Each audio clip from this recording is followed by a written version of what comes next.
I'm not sure that we have the actual like empirical evidence to say that that once you get your PhD that you don't develop lifelong collaborations, right? Like, I think it's probably really varied. I think some people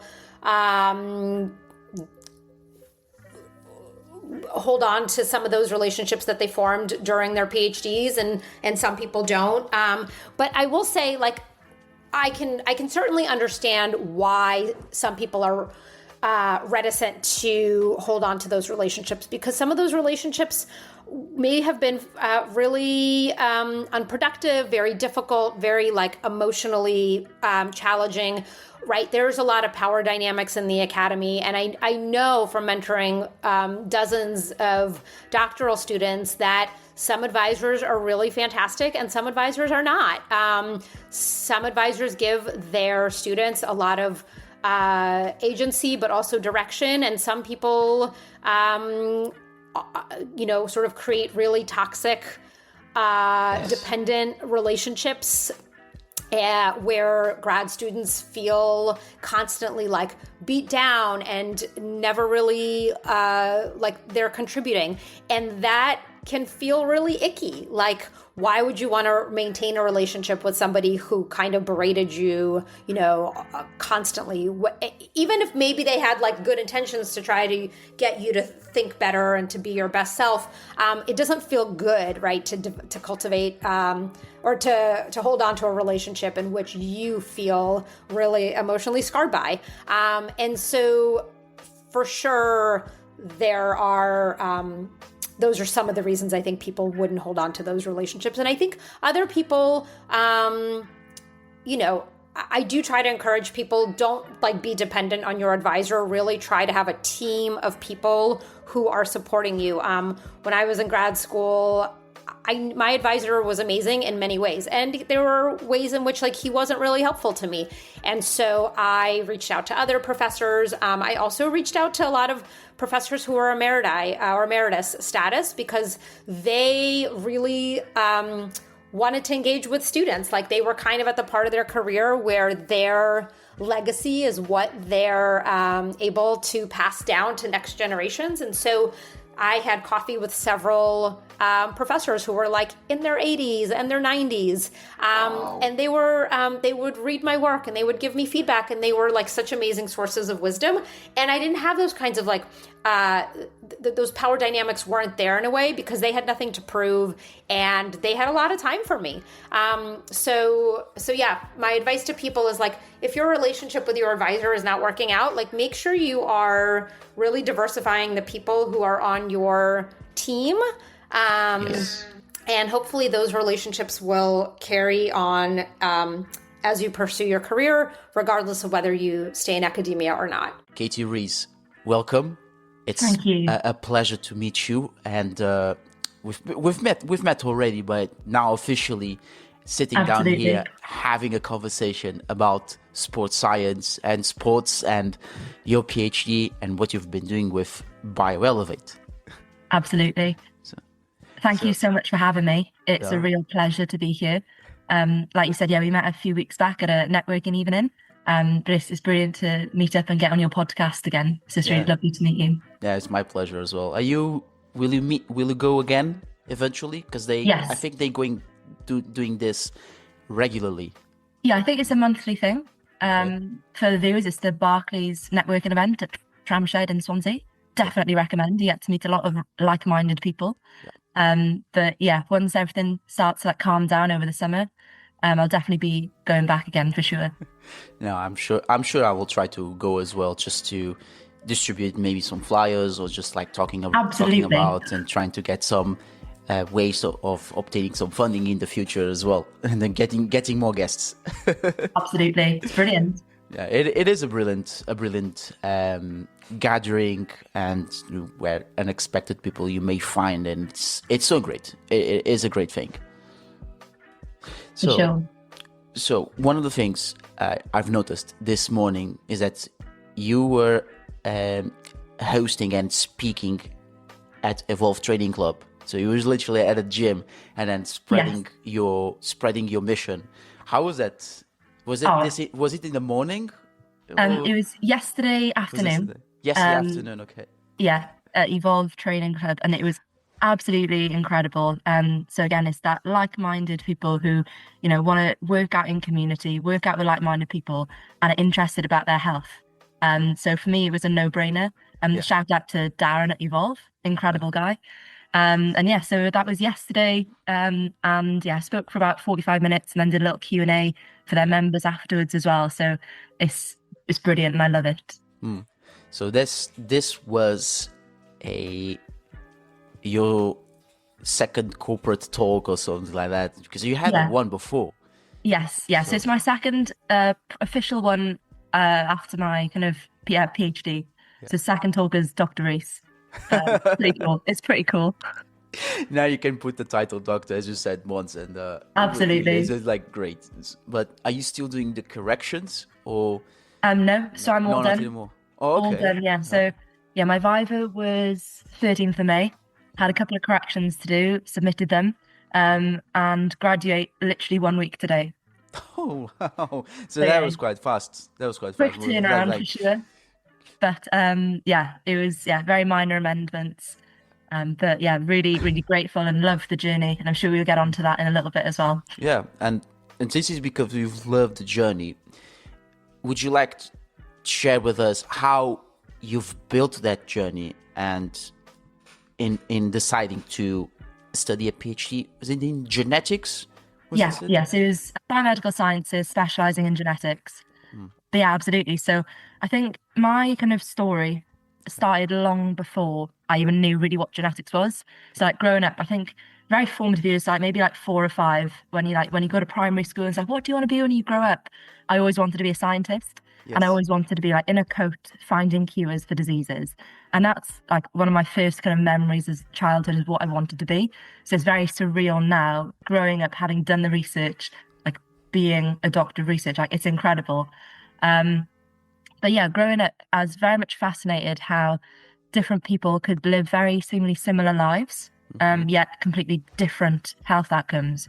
So especially as an athlete, in the pool, we would train maybe like 15 to 20 of us all together, and we'd have the same training output, but we would have different foods, sleep at the same hours, have very similar foods, yet recover completely differently.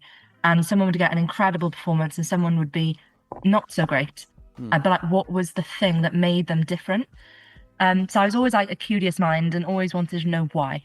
And that was across like every aspect of my being, really. It was like, why did I have to do this in school? Why did I have to do that in training? And it wasn't that rebellious streak, it was that curious mind. So I knew like long before I even went to uni that I wanted to do a PhD and be a researcher and find those answers. So yeah, playing into my curious mind, I think. Well, so it's quite an interesting background that you share, because most of us are going into university, they don't know what they do. Majority of us don't know what to do with the degree. But having this clear mindset of, okay, I want to go to university step by step, but I'm having in my mind that I want to do a PhD, and especially in this field, and asking why. Why having these types of physical exercises and how it affects our metabolism, and there's different ways, and it's different ways of understanding our human body, especially when doing physical activity. And nowadays, with loads and loads of technology and information about our bodies, consultations, private coaching, and everything's going to be more face-to-face, online, and going into technology. So that's where you've decided to establish Bioelevate, the core business. And does it matches with your PhD? Was it something you had in mind already when you went to do your PhD? So I always knew that my purpose and passion would be helping people. I just didn't know kind of what sector, what avenue I would be led down and what would fulfill that purpose. But I always knew I was passionate about health. I was passionate about people. So as I went through my PhD journey, I had a seed planted with our medical system that I wanted it to be prevention rather than cure. Yes. And I think when we take a preventative lens on disease, rather than kind of thinking, oh, it's too late, we have to cure it, that's a really powerful shift. Yeah. And I think it would ease kind of the burden of ill health in our communities and our population if we took a proactive approach to health rather than reactive. Mm-hmm. So having that as like a passion project, and then doing my PhD in genetics and understanding the role of inflammation, and inflammation being the root cause of many diseases, and it's kind of marrying up what I'm passionate about, what my mind is good at. And there was definitely a seed planted right back at the start. And I always tell people this, that I had the seed back in 2022, probably just after COVID, because it impacted so many people worldwide. And again, that curious nature of mine was just, why? It can't just be an illness or a disease or a virus that impacts some and not the other. Like, why is that? So yeah, I think it was a little seed that planted way back when, and then a bit of nurturing, bit of watering, bit of admin behind the scenes. You build a website, you start telling people, and naturally this kind of health coach or coaching role or talk, a speaker just kind of molds you into just who you are today. And here I am. And here you are. And then sharing about the mission of Bioelevate in helping people and trying to find, their own milestones. And they just need to have that little boost and extra motivation for them to find what they actually want. How can they improve their bodies? Exactly. Was it something that having your background and your passion for sports, was that something also gave that extra boost? And how did you help yourself to where you were right now, and then helping other people by awakening that curious mind you still have about the why? Yeah, still why. Absolutely. I think with sport, we as athletes have that inner drive to find that next 1%. And at the very, very top level, at international elite level, it is a game of 1%. And if everyone does the same thing, everyone should get the same outcome. So you have to fine tune the other pillars that support you as a human and as an athlete. And that looks like nutrition, the mental, psychological side of sport, which is really, really powerful. Yeah. That you sleep. The sleep is the most regenerative, restorative aspect of an athlete. And if you disrespect it, you're not going to get the performance on the field or in the pool that you're working hard towards. And obviously you've got the training, you've got the physical aspect of it. And as a swimmer, it's not just what I do in the pool, it's how I support my body on land before getting in the water, afterwards, the pre-pool or prep time, the warm-up time, the mobility and the stretching side of things afterwards, but also the strength and conditioning. So there's so many pillars, even within just exercise in that pillar, which influence the performance. And one of them is our genome or our genetics. Fundamentally, what does our blueprint look like? Are we more catered to be an endurance athlete or a power strength athlete? Does my training reflect that? And am I working in alignment with my genome or against it? Am I maximizing my genetic potential? And that's where the game of 1% is so important. And I think any athletes listening to this, it is a no-brainer, because the more we understand and learn about our biology, the more we can fine-tune our systems to get a better output. So I think having gone through my own journey and getting my own genome read and understanding more about my own biology, I was able to kind of interpret, put a plan of action together and come out the other side and see those benefits in my sport, but not just in performance side of things. The mental clarity, the brain fog, feeling actually refreshed and restored, waking up in the morning, eating the right things that actually fuel you, not put you in that afternoon slump. There's so many things. And yeah, genetics is just one pillar of a whole. It's like one piece of a jigsaw puzzle, and there's so many others that create that beautiful image at the end.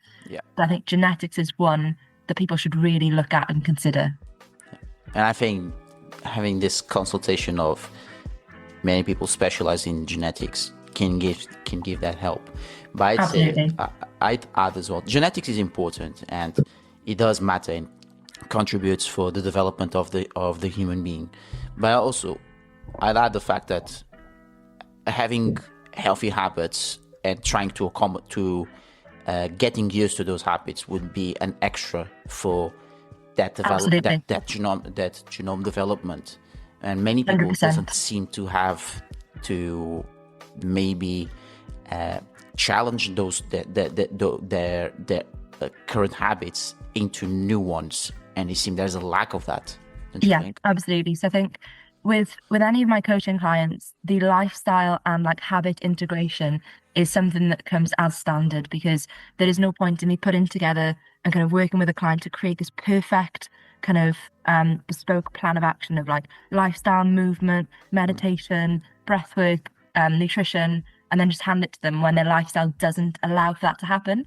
And as you said, it's that integration of habits, creating new habits to make it align with their current life so that it's achievable.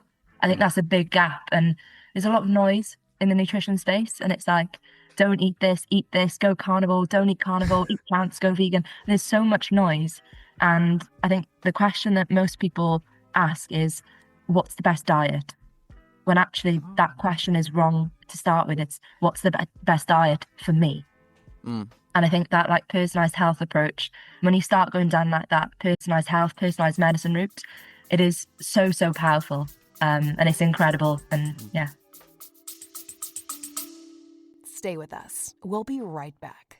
Moreover, writing feedback also pushes the supervisor to communicate better with the student if they write it in an oriented-based way, in the sense that it has to be professional and academic, which teaches the student to figure out a different approach to address the argument, reflecting too if the supervisor discusses the feedback verbally with the student.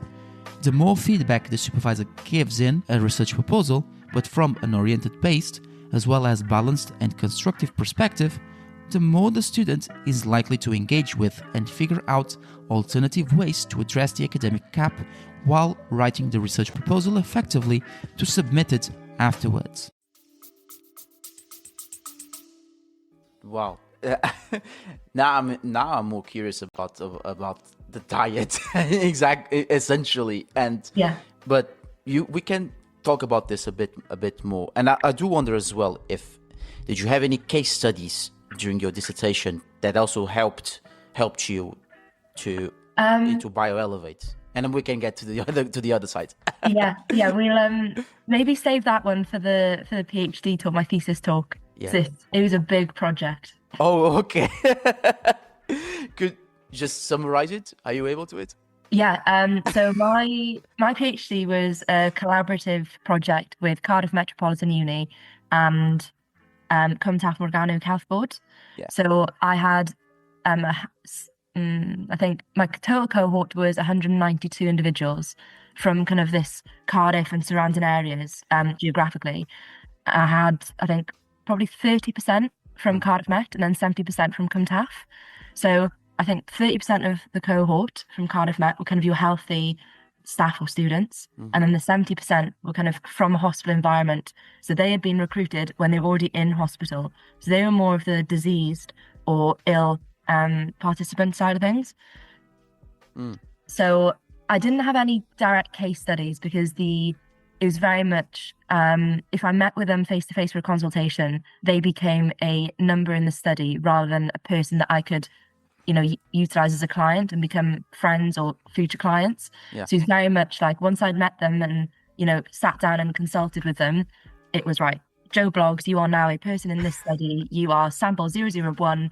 That dissonance then, and you have to have it. So there's no bias. There's none of that going on.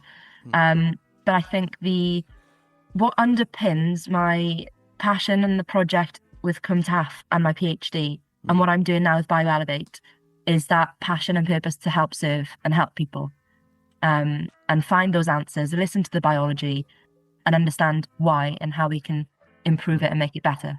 So that's the thing that underpins it. So no like case studies necessarily that transfer, but it was that underpinning message that I want to help people and finding that path to do so. And that would start with this wrong question, as you said, what's the best diet? I do wonder how many clients that you had so far asking the same question, and then I think a lot of them have that in the back of their mind, or they've experienced that frustration and they've seen this noise on Instagram or followed some influencers who are promoting one style or the other. But everyone is right in their domain if it works for their biology. But I think when you start asking what's the best diet for me, what's the best diet for my lifestyle, for my outputs that I need, that's where the magic happens. But a lot of my clients do come to me quite frustrated and quite confused or uncertain in what would work best for them. And that's where having that kind of evidence, science-based or science-led approach is super powerful. Because your genetics, your genome will indicate if you can metabolize fats or carbs or proteins better. So the macronutrient little like 40-30-20 split, or, you know, that varies a lot person to person and what output is required. But that macronutrient wheel will change subtly from person to person, depending on what your genetics indicates or influences. So even at a fundamental level, the inputs that we eat can change the outputs that we get. And it's very much not a case of calories in and calories out and losing weight or gaining weight. It's so much more than that. It is a science and an art to it. And that's kind of another message that I love educating my clients about is love food, enjoy food.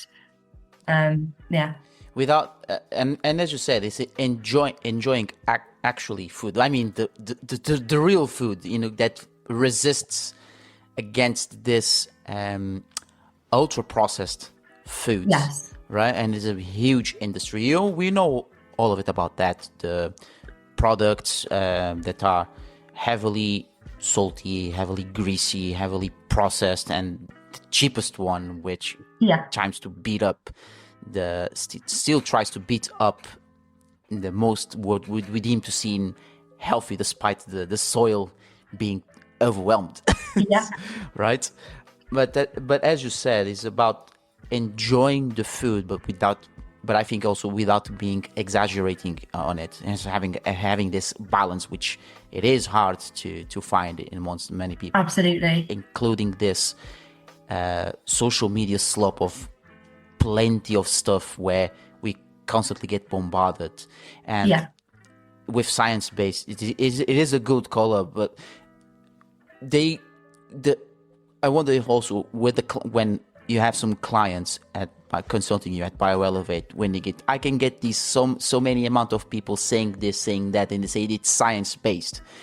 And I'm asking this question under the justification of many social media influencers, so-called, so to speak. They say they found a gap, and I watched this on a video of an interview on a YouTube channel called Fitness FAQs, and he's a great. He's a great. He's not a bodybuilder, but he's coming along the same the similar lines as you. And one of the issues that said that these type of social media influencers, they find a gap in the exercises and they amplify it and claim it is science-based without having the 3+ years of proper training, academic training, gym training, understand the actual science behind it and how does it. And I do wonder if you had any clients also talking about something similar around that when complaining about their dietary habits. I think a lot of my clients come to me after reaching that kind of peak frustration or peak overwhelm or peak uncertainty. And you know, as a nutritionist, you always have to kind of go back to the best, foundationally, the best diet is, yes, one that's evidence-based and not just, I've read one article, or not even an article sometimes. Sometimes you just read something on Instagram and go, yes, that's science-based. For me, that is not enough. No. So the best diet fundamentally is one that's evidence-based through lots and lots and lots of research, and not just research through rose-tinted glasses. You have to look at the negatives and the positives, that complete picture. That's what makes us scientists. So you have to look at one that's evidence-based, nutritionally complete, sustainable, enjoyable.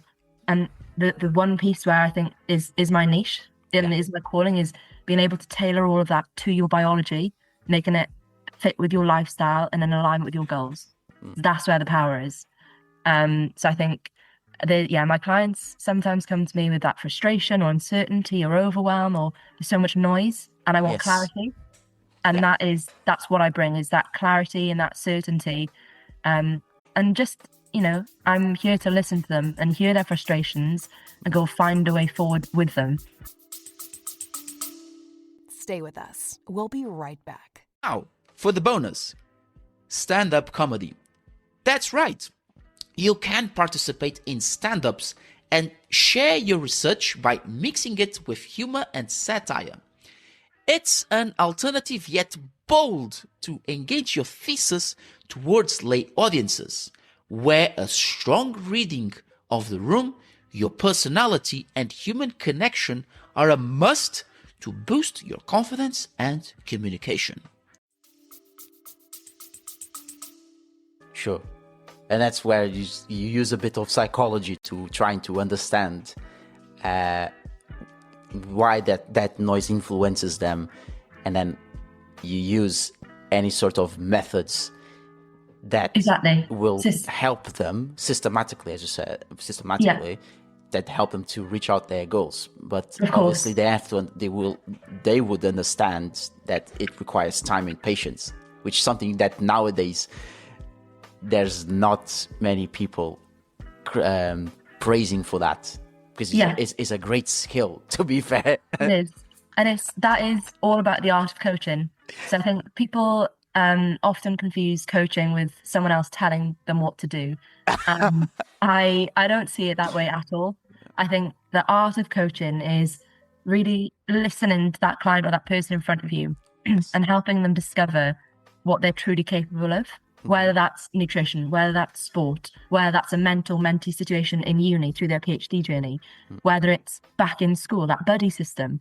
It's seeing what's in front of you, that person in front of you, and helping them, discover that confidence of what they're truly capable of, and giving them the knowledge, the support, and sometimes that arm around the shoulder to get them there together. That for me is what coaching is, and it's coaching who that person is in front of you. So that having this coaching skills that require time and trying to understand your clients, but at the same time your clients understanding you, and absolutely how can they work together and creating a plan that absolutely requires time and patience. Exactly.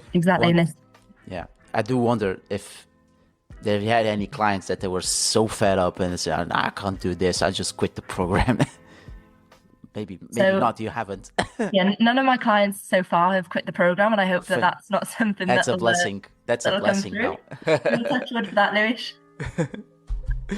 So, but I do know, and I used to go to the gym when I was a teenager. My father was a PT, and in a space of 20 years, it changed a lot. We didn't have that much technology at the time. I mean, I was still a kid, but working at a gym where my father used to work at. Absolutely. We didn't have any technology.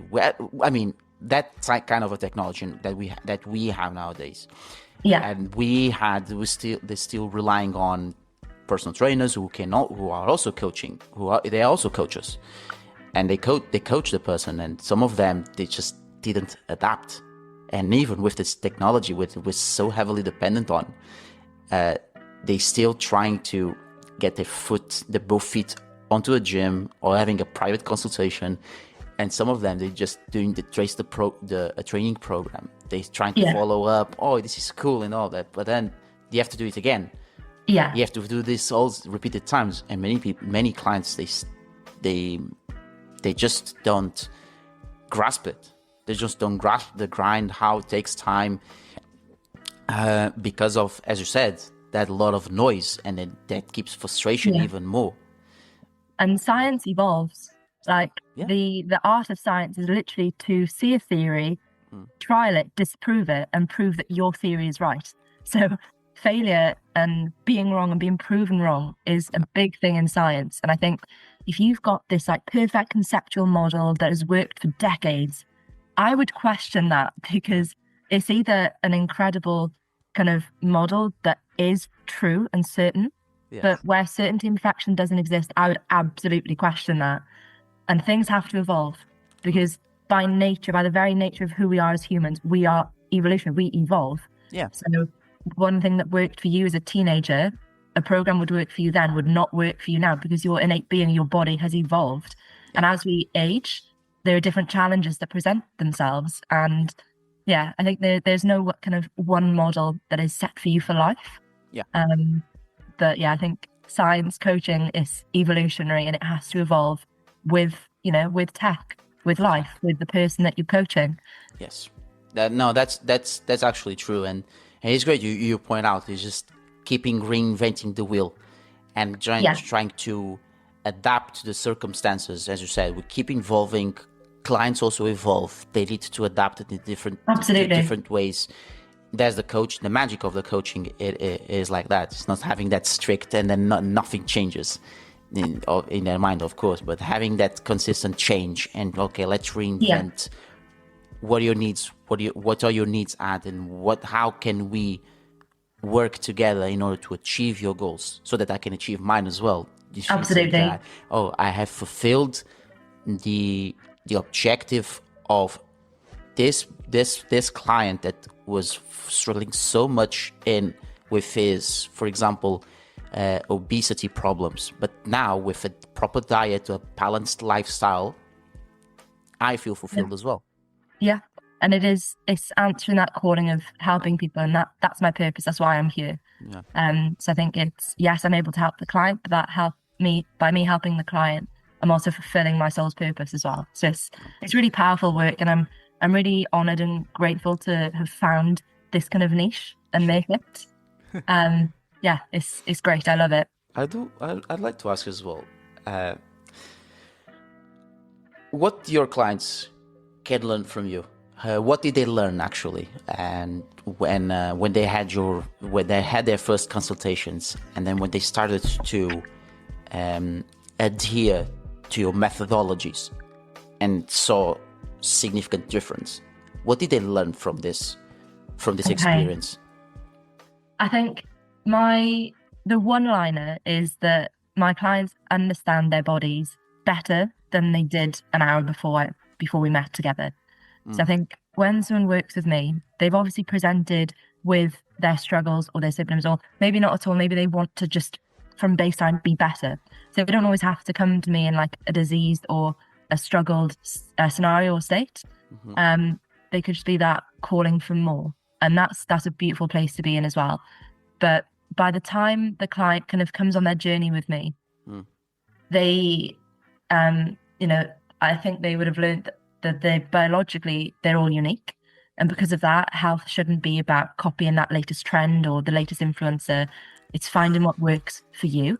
Yes. I think I love educating people about genetics and science, and knowing that, knowing your blueprint, it is not your destiny.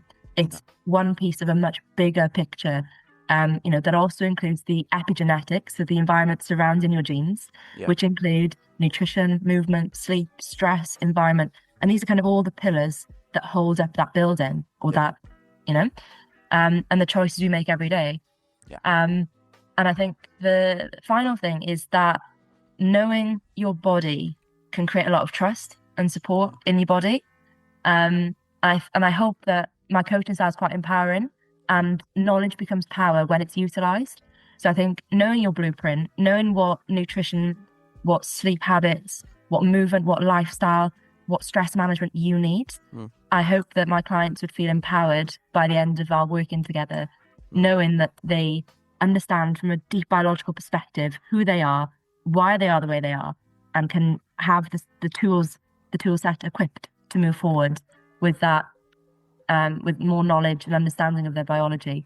Because a lot of people struggle with their kind of gut intuition. Now, I'm a very intuitive person. Me, my mum, my family, we're all we've got a gut sense, that sixth sense. And I'm grateful, I'm really honoured to have that. Because I think some people are really in tune and intuitive with their bodies, and some are not. And it's listening to your body when it's whispering instead of waiting when it's screaming. Yeah. And that is something that's learned through kind of exposure and experience to illness in your life. And knowing like when you need to rest, when you need to, it's that innate wisdom that's telling you like push you, pull back a little bit, rest, recover. And the ability to listen to your body comes from when you're silenced So when you have that silent mind, you can listen to what your body's trying to tell you.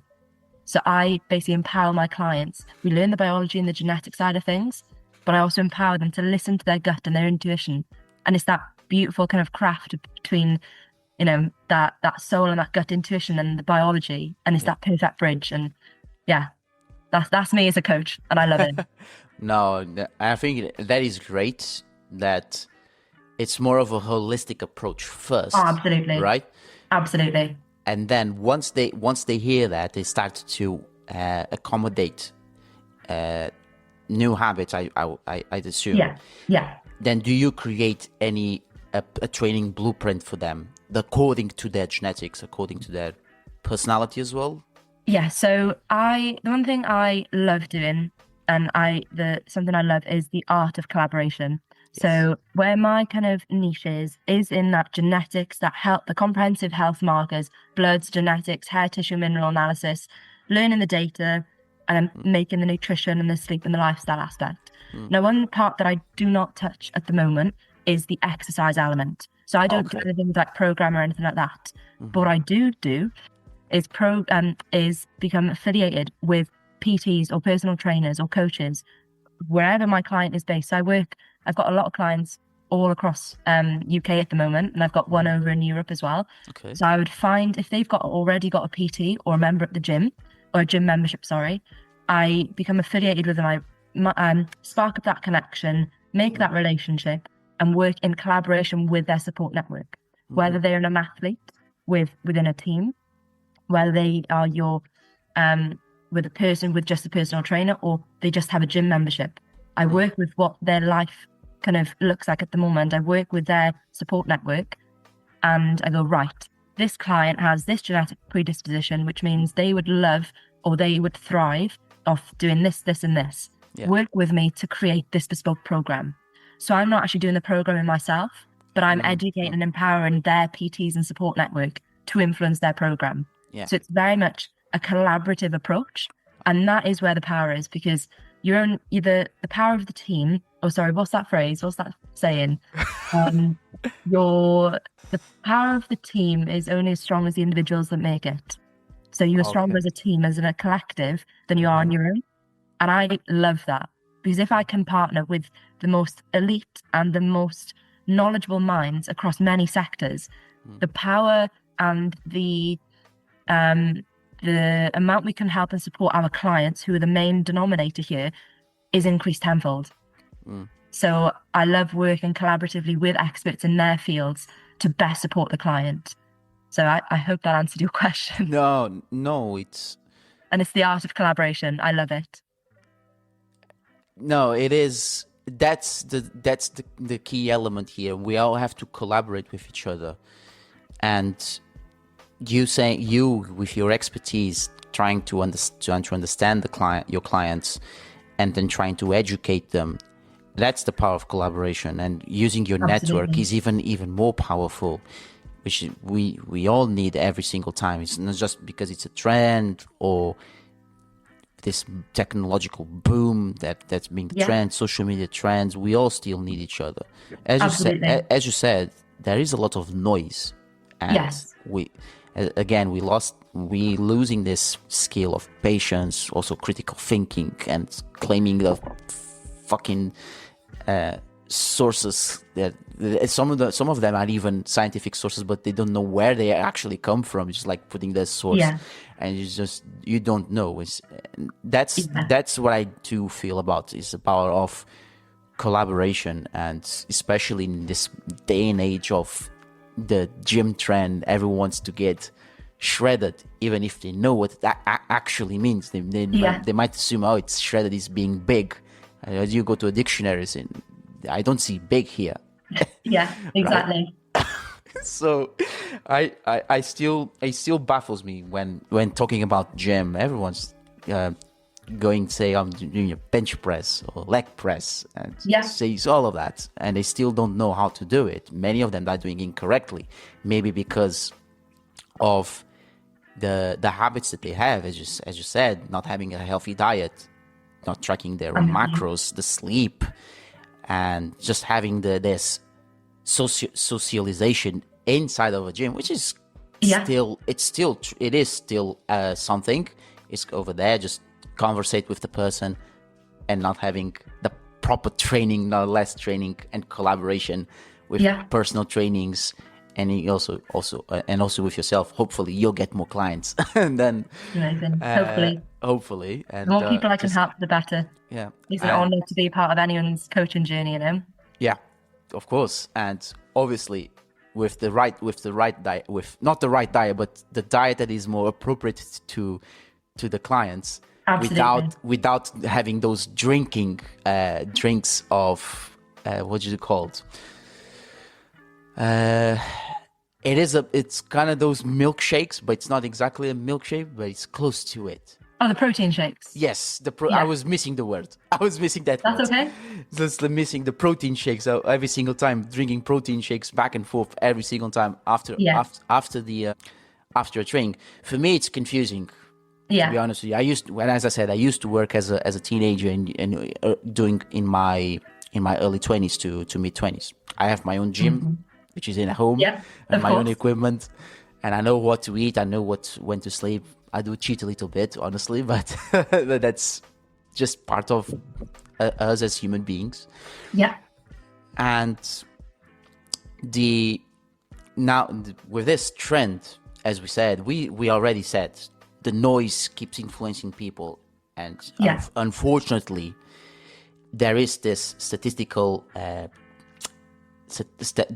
statistics, and I saw this at Health and Fitness Business, that 31% of the global population it is inactive or doesn't do any physical activity, and this was this year. And I think it increased a bit more over the years. And I said, and I asked you as well, they still confused about exercise, as you said before. And I do wonder, what is that confusion aside from social media? What other sorts of things do you think that confuses people even more? Stay with us. We'll be right back. Well, as I tend to see it, the whole point of a presentation is to make your audience see something that they didn't see before, right? And hopefully in a profound way, because if it's just an easy announcement that's not difficult to explain, why not just send a simple email or write a short memo about it? So the whole point of making a presentation or preparing a larger piece of communication is to make your audience see something that they didn't see before. And that means that means a couple of steps that are immediately derived from that. First of all, you need clarity about what is that actually? What do I need them to see? And you'd be surprised to learn how few people, not exclusively, but particularly in the science community, wouldn't be able to say that, to give a concise answer to that. So what is it that you actually want your audience to see? So, and once you've nailed that or have clarity for yourself what that is, you can ask the second question. So why don't they see it already? What do they see?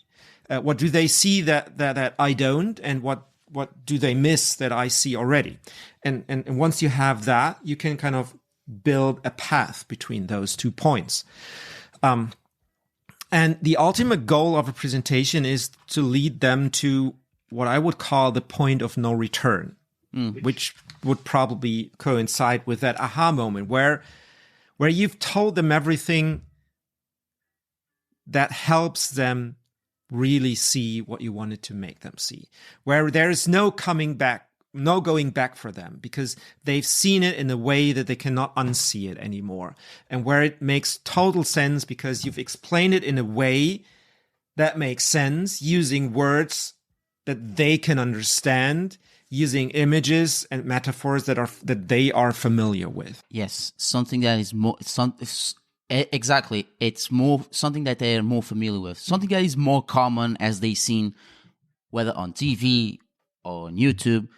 Something, in a sense, it's more of a touristic point of view. it's kind of like when they go to an event, they're attending a speaker, and you feel like I'm a tourist here and I want to hear what you have to say. And then something comes up and they say something that sparks them, and I say, aha, that's what I want to know. And so basically and that is that is a great approach, and that is so starkly different to what most people do. So most people, when I ask them how they would go about preparing a presentation, they tell me similar things. They first of all, they start with a presentation that they've already given a couple of weeks ago, and then they fill up all the other details that have come up since, and so until they discover, whoa, that's way too much information for 25 minutes. And then they start cutting, and it's still too much. And so basically they have that problem of overwhelming their audience because there's so many things that are interesting and great and fascinating about my field, which makes sense. I mean, you're doing a PhD about it. You're researching 5 years on it. Of course, there's more interesting things to say about it than you've got time to say it. Yes. But that approach that you've outlined is a very different approach, where you basically turn that upside down and you don't even bother about all the things that you can say, but only ask yourself, what is that one thing that makes that tourist look over, come closer, and think to themselves, well, that is interesting. I want to know more about that. Sure. And so getting clarity and starting there. So what is that one thing? And often it's really literally one thing only. I think there's just a lot of information out there, and it's almost information overload or overwhelm. Yeah. And especially like what you just touched about then about the protein.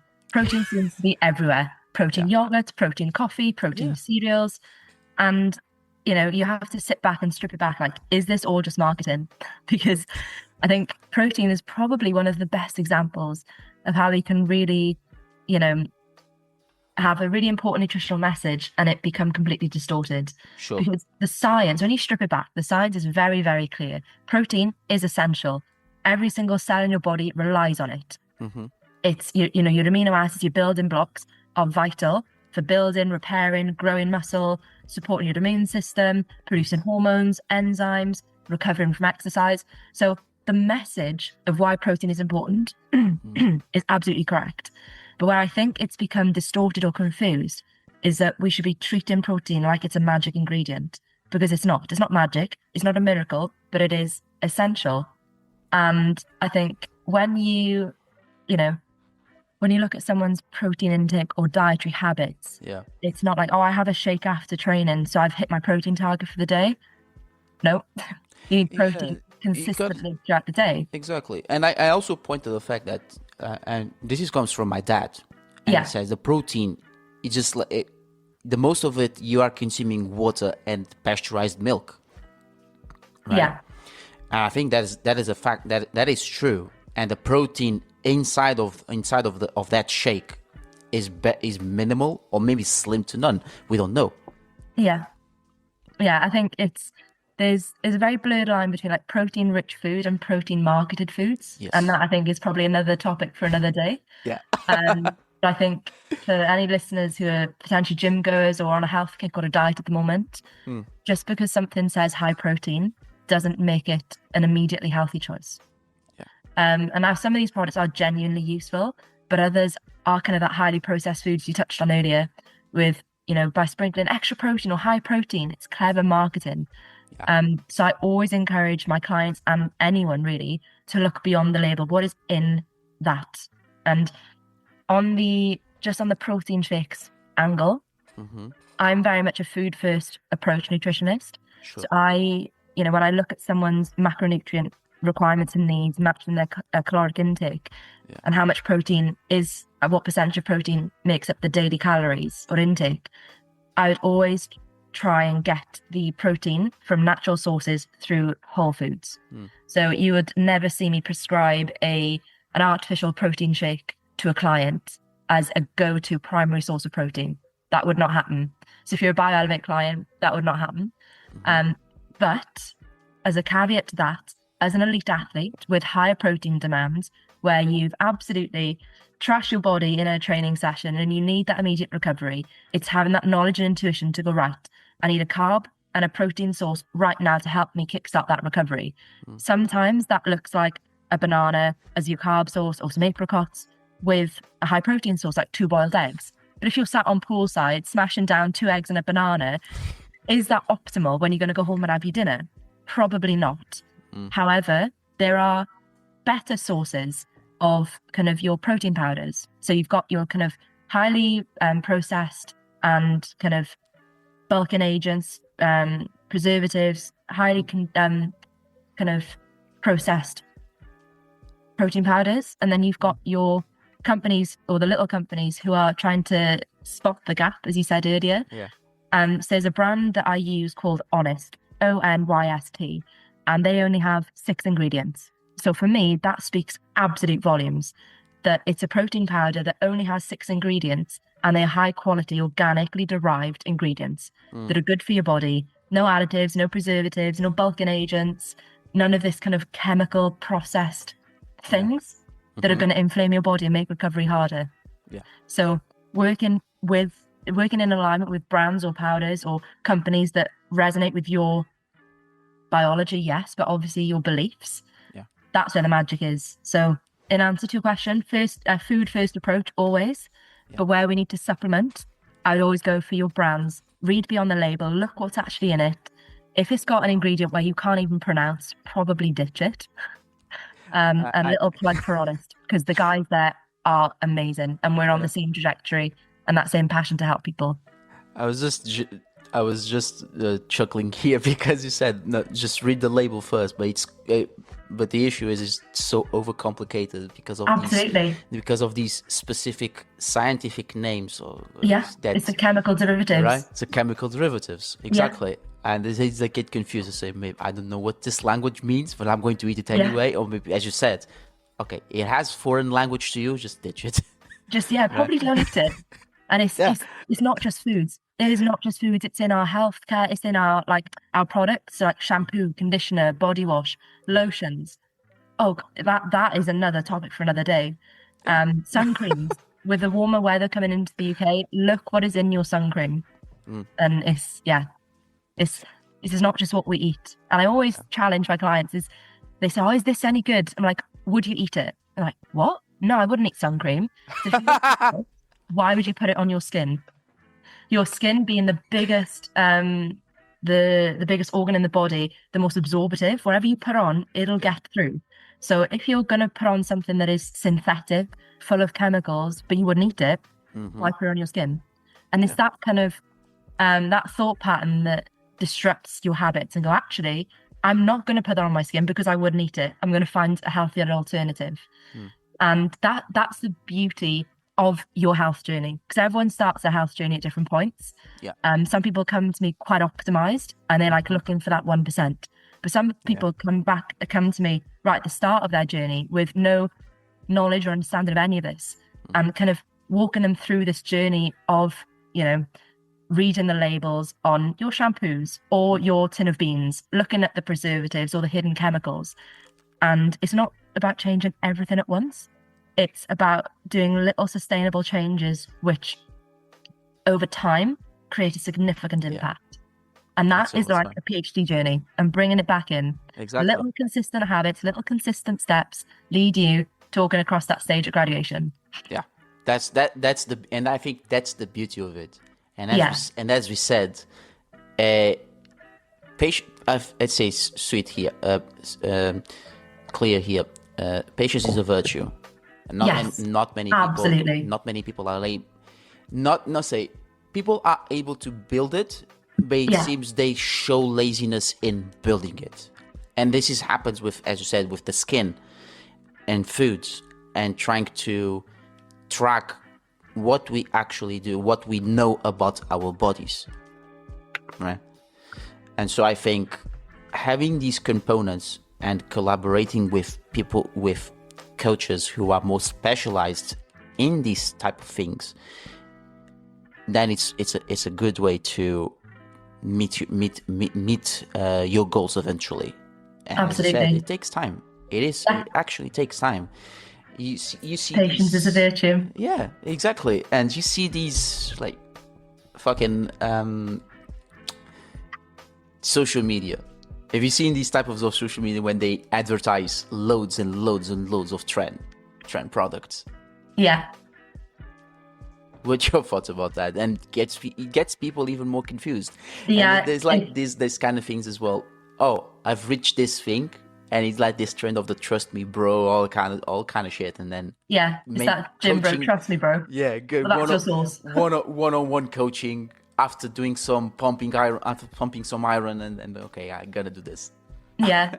What are your thoughts about that? That's another aspect of the training and the nutrition where, supplements of any form are very much a secondary kind of tier to what should be laid those foundations, which is how well are we sleeping, how well are we eating, how well are we thinking. Yeah. When those kind of pillars are good structural quality, that's when you identify some of the gaps. And what you said, I think about 30 minutes ago, I don't know if it was 30 minutes exactly, about the soil quality. So there's something called the nutrient gap. Yes. So the vegetables that we are growing and harvesting today are not of the same quality and organic chemical makeup that they were, decades ago, because the soil quality has changed, the demand has changed, our population requirement has changed, and everything is more on demand here, and that puts a stress on the vegetables and on the soil that we are growing, harvesting, and consuming. So there's something called the nutrient gap. So the nutrient in a carrot, for example, years and years and years ago, decades ago, would be a high nutritional value because it would have taken a longer time, non-GMO crop, and it would have taken a longer time to harvest and grow than what it is today. And that is, again, evolving, evolutionary with the demands of our society. So there is a small supplement gap. And, your genetics, again, play an incredible role in this. For example, one of the genes that we test is the vitamin A gene, and it's your ability to either convert beta carotene or retinol, and it's able to how well are you able to convert beta carotene to retinol? But beta carotene is that color compound in like broccoli and carrots. The retinol is the performed version that you get from your animals, your animal sources. So if someone cannot convert beta carotene to retinol, then the vegetables that they eat, they're not going to be able, they'll overwhelm the system. So that's when having a performed retinol supplement or animal sourced intervention first would be better for that client. So your genetics influences your supplement demand or requirement after you've looked at your food first approach. And I think with that goes with any supplements. And I think there is a time and a place for your kind of hormone therapies. If someone is like clinically presenting with a deficiency, a deficit, a disease that requires that stability, absolutely. But I think for your, as you quoted, your trust me bro gym sources who are just looking to be big from an potentially an egotistical point of view, or to maximize human performance or maximize human potential. Again, a curious mind. I want to see as big and as powerful as I can be to just test the limits. I would always err on the side of caution with anything like that. And I'd rather support natural athletes than enhance. And as an athlete myself, I would never, ever dream of going down an enhanced route.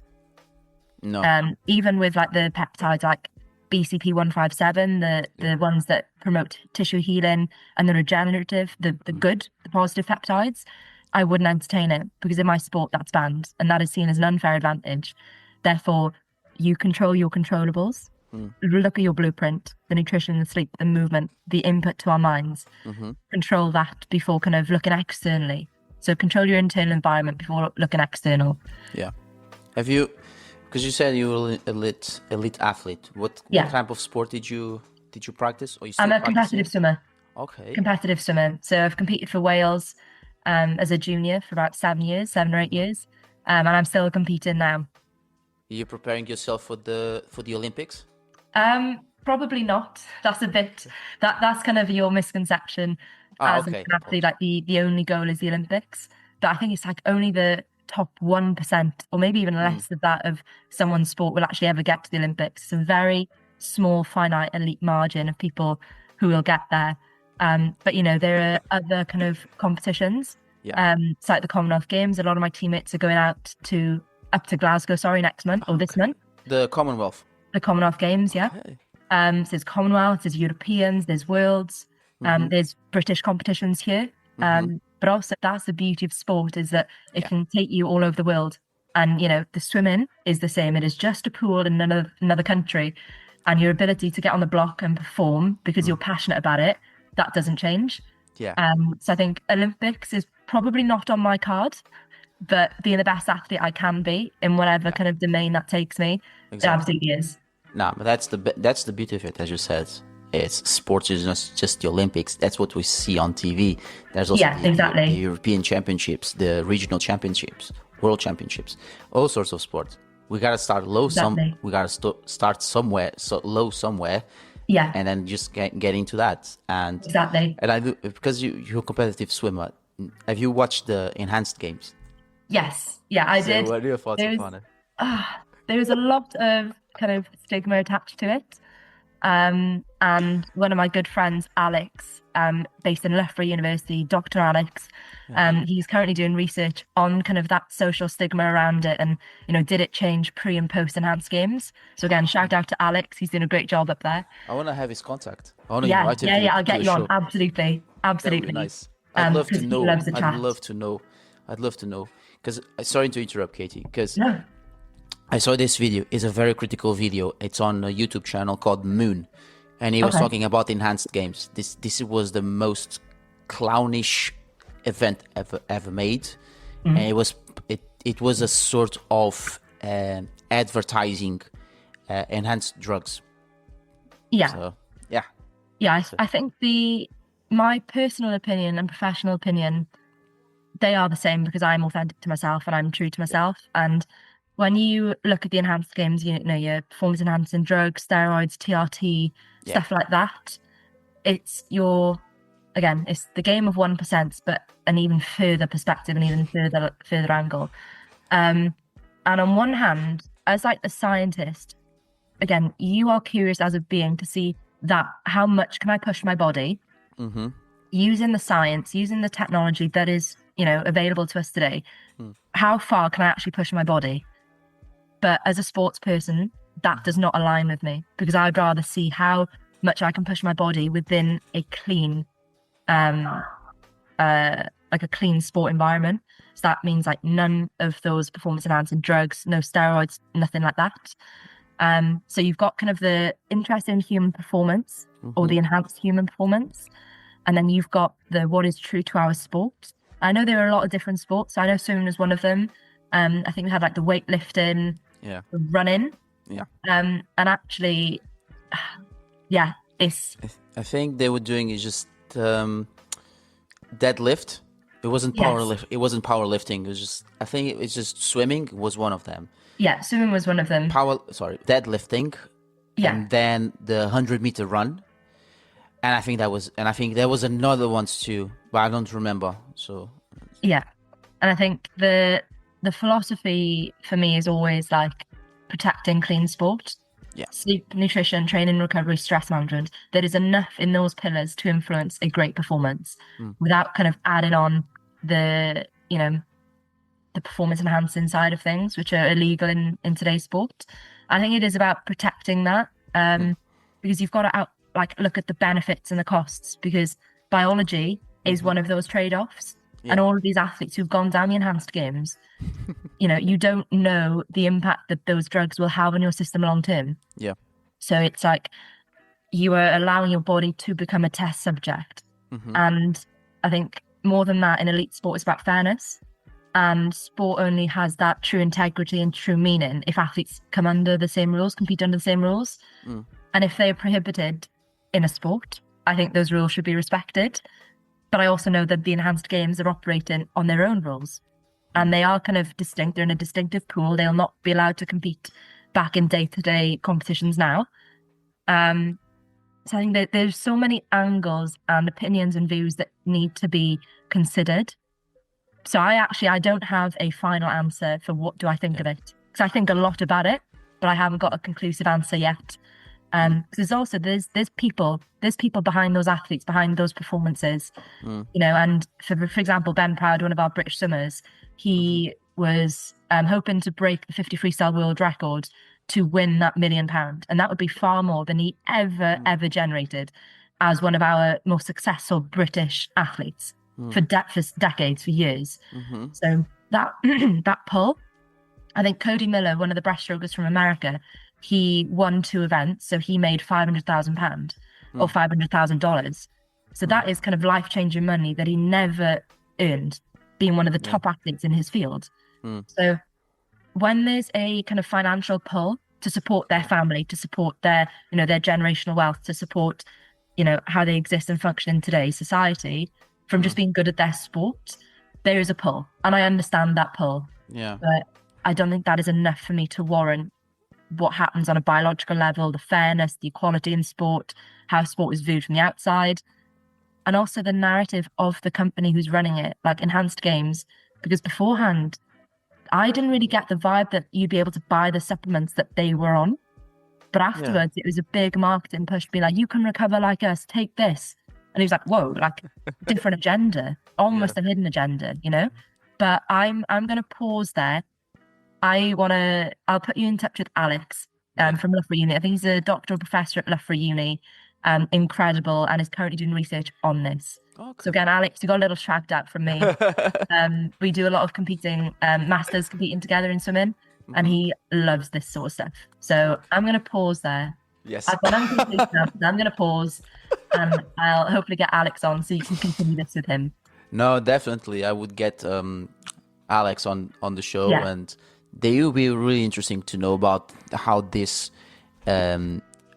enhanced drugs really work in the elite competitive world. And absolutely, I would love. It's not my area. It's not my area.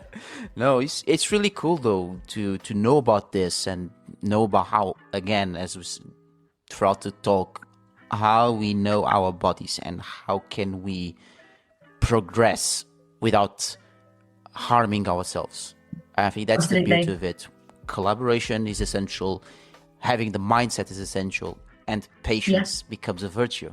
Absolutely, bringing it right back. Yeah, bringing it up. It's a loop, and it's becoming a loop, I guess. For sure.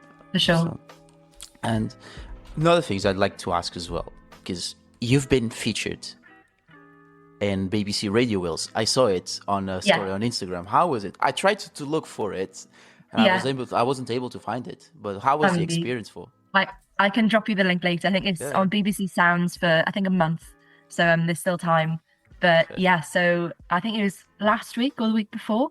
One of the researchers at BBC Wales contacted me asking to basically come on air and discuss my opinions or my expertise on longevity in the workplace. And there's a study that has just been announced that movement in kind of a corporate work setting improves longevity and reduces disease risk. Because if you think, like, if we're sat down in an office or a desk for 9 to 5 and we don't really take an active lunch, so we don't step away from our desk and that sort of thing, we're kind of stuck in this little seated position like a shrimp, and our kind of posture goes and our hip flexors tighten up, and structurally that's not great. From a postural perspective, that's not great. So the study, I can drop the link for your the bit on your podcast, I can drop it there. Researchers showed that kind of those active movement, I think they call them movement bites. Something like that. Literally get up and walk for, like, I think 5 or 10 minutes, or maybe even exercise bites. So it's either getting up and walk for about 10 minutes, 15 minutes every couple of hours is good for your longevity, good for your health, and reduces the risk of disease later down the line. So again, I won't go too much in on that study. I'll drop you the link. But my time on BBC Radio Wales was incredible. It lasted about 3 minutes, and I had my 3 minutes of fame, as they say. And again, that was another acting as Dr. Katie Rees. So it was an opportunity to talk about my passions, talk about Bioelevate, and ultimately raising awareness of the risk of sitting at your desk, or desk rotting, as they say. And, you know, can we get a walking pad? So I'm actually sat down for this podcast. But normally I would be on my walking pad. So under this, I've got a yoga ball, and beneath it, I've got my walking pad and a standing desk. So when I'm working, I'm very rarely sat down still. I'm very much walking, because I actually find it wires my brain. It gets my brain going as well. Okay. So I've got a walking pad, I've got a standing desk, so I sit and stand. I don't have a desk chair. I've got a yoga ball. Again, they are little kind of tips and tricks to help support your biology and your being. And that's what we talked about very, very briefly on BBC Radio Wales. And it was amazing. It was an honour to be asked. I'll maybe buy a yoga ball and then start to sit down, because this chair I'm sitting on right now is needs to be retired. Yeah. So it's one of these, you know. Oh yes, I know the ball. I love it. It works a lot with the flexibility of the back. I used to do when I was a kid, like doing like the stretches and laterals. Absolutely. And when you're working, you're kind of just on the ball, just bouncing about, and it is fantastic, because you're working with your natural lumbar curvature. Sure. And you know, if you're sat like this, you'll feel it instantly, and the ball kind of helps correct it. Something that was advised by a chiropractic friend of mine. So it's brilliant. Right, I'll have a look. Yeah, highly recommend. I'll have a look then. I want to buy a ball now.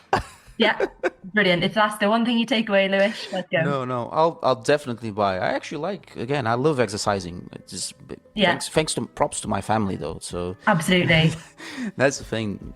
And another thing as well that I noticed, that you had your first corporate workshop about your company, and it was 48 hours after you defended your thesis.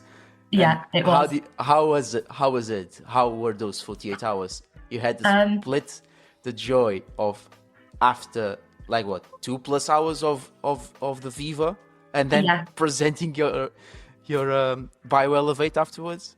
How was it?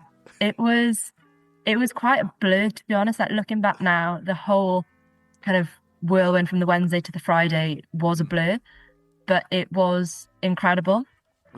So my Viva was on a Wednesday, and then on Friday morning I was back in Cardiff in their like professional gears, my first outing as Dr. Katie Rees, speaking to a team of dental practitioners about health and longevity in the workplace, how to tailor their nutrition, how to kind of coordinate their work diaries, which would align best with their kind of peaks and troughs of energy in the day. And actually speaking to the management of like changing up their work diary so that the harder or more thought-provoking work comes in the morning, and then the less thought-demanding work comes in the afternoon or evening. That's to suit their energy. So we did like a whole host on like nutrition, sleep, lifestyle, the importance of it, actionable tips and insights. Again, so that was on the Friday. I think Friday morning, to be honest, off the back of my afternoon Viva on the Wednesday. And as you said, it was an absolute blur. It was a blur. But I loved it. I loved it. So now as Dr. Katie Rees, and passing the Viva with a successful rate, and then presenting your Bioelevate business, I mean, it's just the cream of the crop.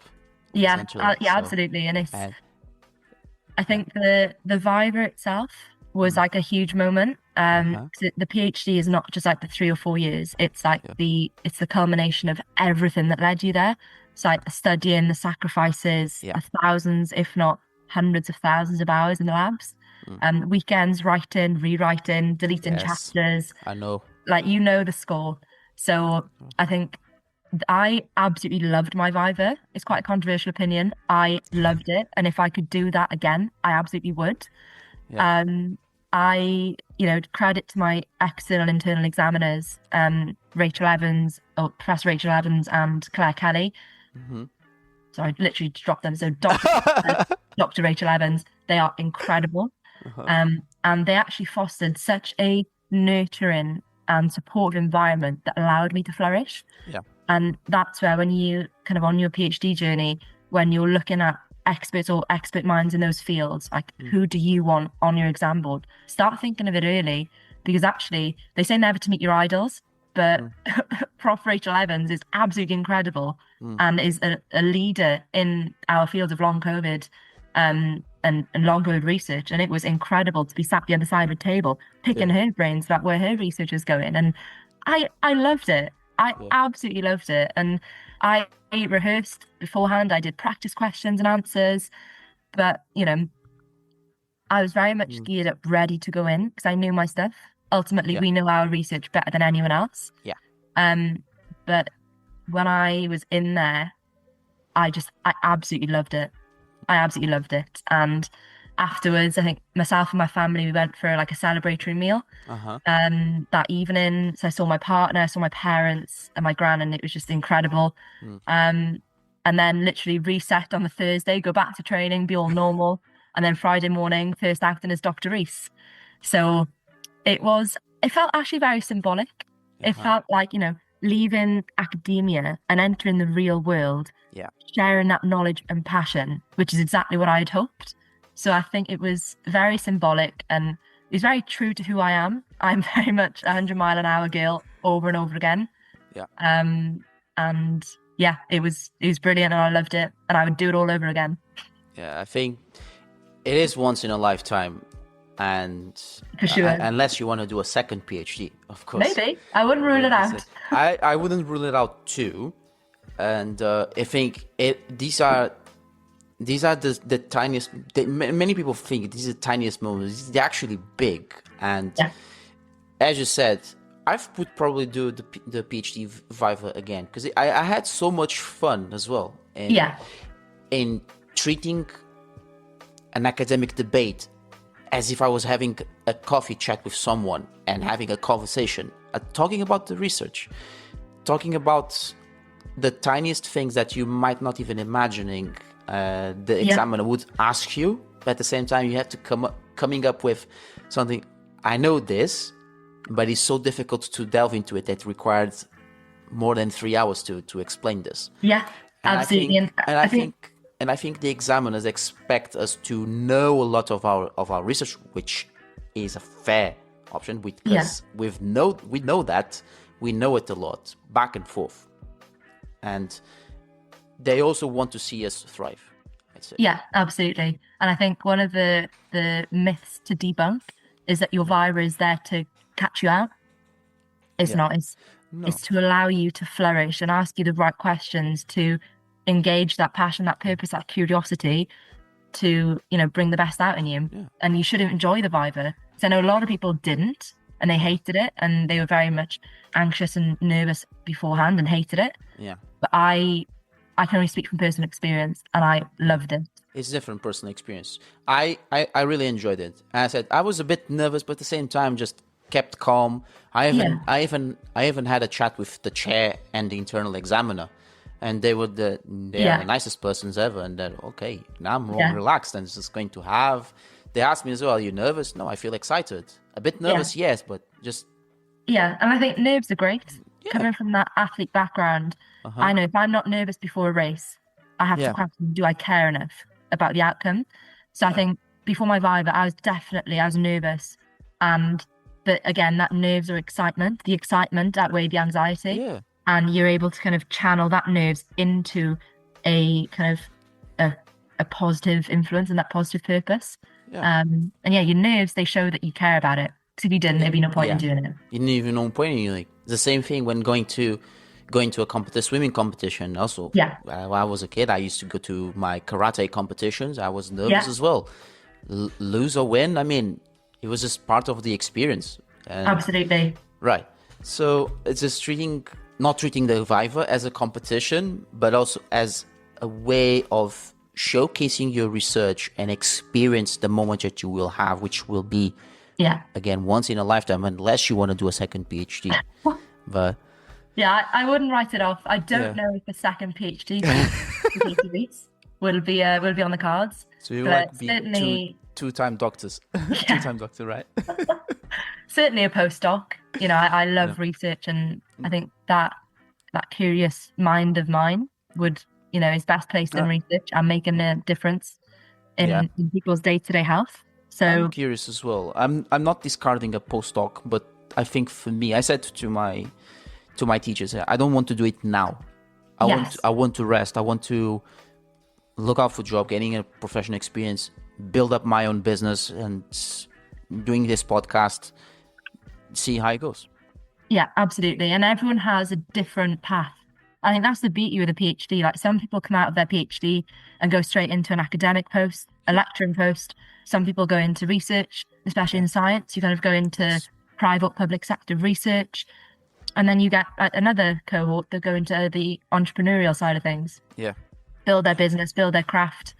And that's the beauty of it, that no two paths are the same. Yeah. And it's beautiful. And it is beautiful indeed, because the PhD takes you to many avenues that you don't even imagine. It's just not just one specific. I mean, okay, you've researched that specific and you want to expand it to expand it afterwards, but then it can take you to other avenues.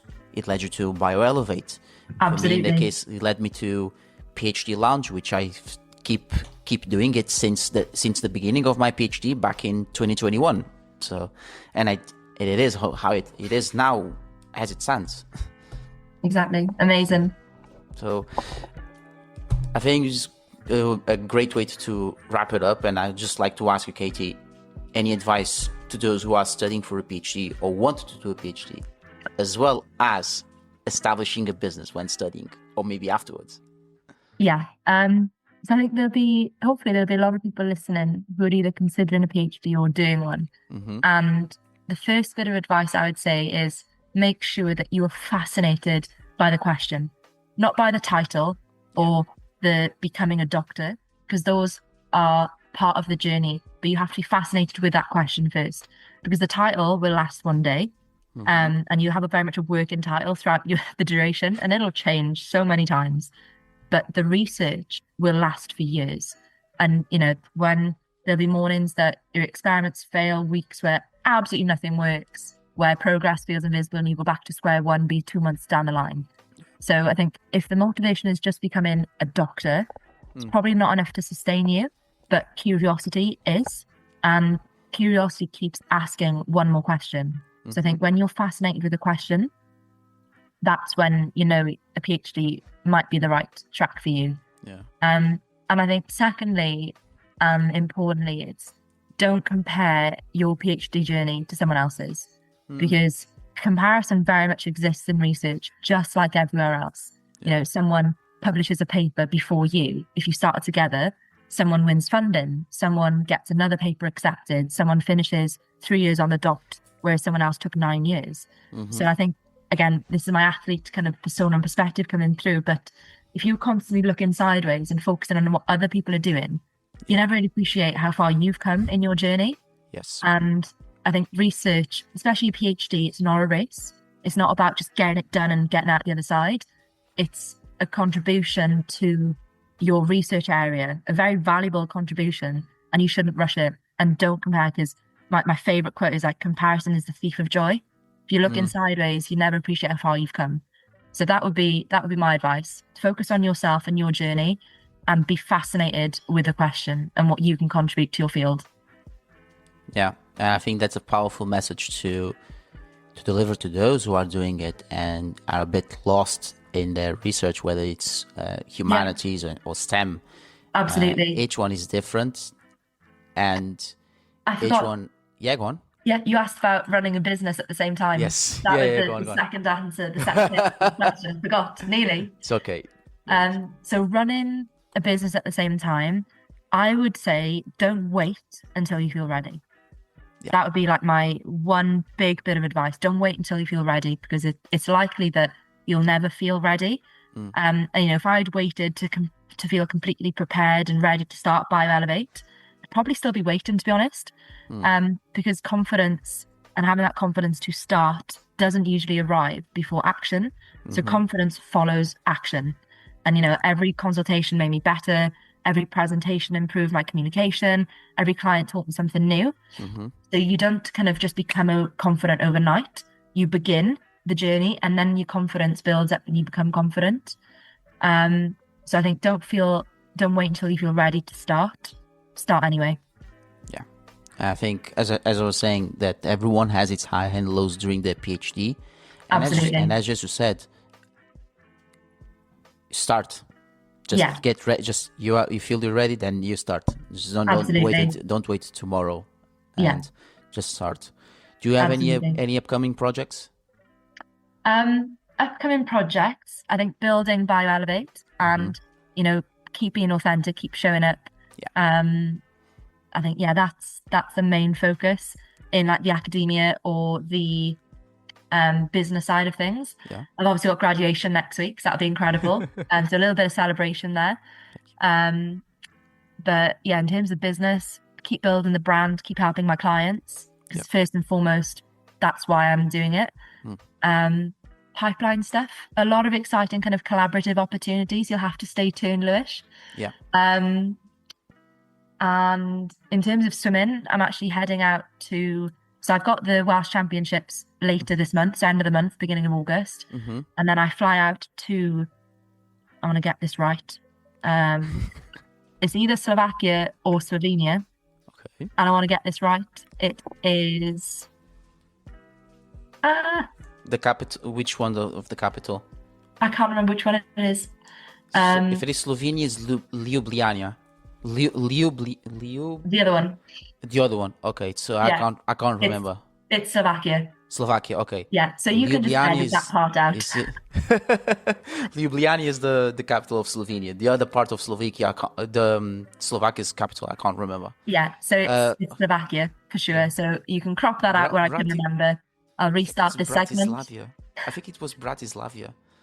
Bratislava, yes, I think. Bratislava, Yes, that's the one. Okay, and just came out. Absolutely. So, start of the month in the Welsh, and then later on in August, I'm heading out to the European Masters Championships in Slovakia. So that'll be the first time kind of representing Great British Masters. So you'll have like the GB kit, the GB hat, and just being with an incredible group of people of all ages, trying to be the best athletes that we can be. And then fresh new season starts in September.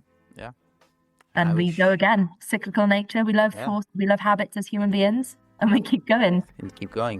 And I wish all the best for the championships, and all the best as well to keep grinding on Bioelevate. Absolutely. And so that's the best of it. I just wish all the best and success for the rest of for the endeavors that are coming ahead, and where they can follow you on social media. Social media, including Bioelevate. Include Bioelevate. So Instagram is bio_elevate, and on LinkedIn you can connect with me there. That is just my name, Dr. Katie Rees, and my website. So my website has all of my information that you could possibly need if you're interested in my philosophy or becoming a client. Everything is on there. And if this did kind of spark something or a message in you, reach out. So I'd love to chat. I think many listeners who are tuning into this session probably will reach out to you. And in now this day and age of gym goers, confusing trends, they need someone to guide and find their milestone. I think they will resonate. Cut through the noise and get clarity, and that's what I pride myself on. So to anyone listening, please connect, reach out. Website, Instagram, LinkedIn, I'm here. And Lewis, thank you so much for having me on. It's an honor. I love your work. And you've kind of established this great platform where you have people like me passionate about their stories and their kind of niche or expertise, and you've given us an incredible platform to share our voice, and that's so powerful. So thank you to you. No, thank you for the kind words, and also thank you for sharing your passion. It's something that I also like, working out, learning about the body, learning about any different exercises, reinventing, and how can we take care of ourselves. Absolutely. So that's a big thing. So Katie, thank you so much. Brilliant. And for the students and graduates hearing this late night talk, thank you all for tuning in, and it's been a pleasure. And being like, okay, this is the animal, this is how you can interact with it, this is what happens, and try to do much of the same is take you with me. And it's all very much kind of quite casual, I guess, in the diary format. And it started actually not even as film or as videos or anything like that. It started as articles. I used to write articles for magazines. Oh, okay. It started at school, actually, when I was back in Spain. Then when I moved to boarding school in England, I wrote for the school magazine.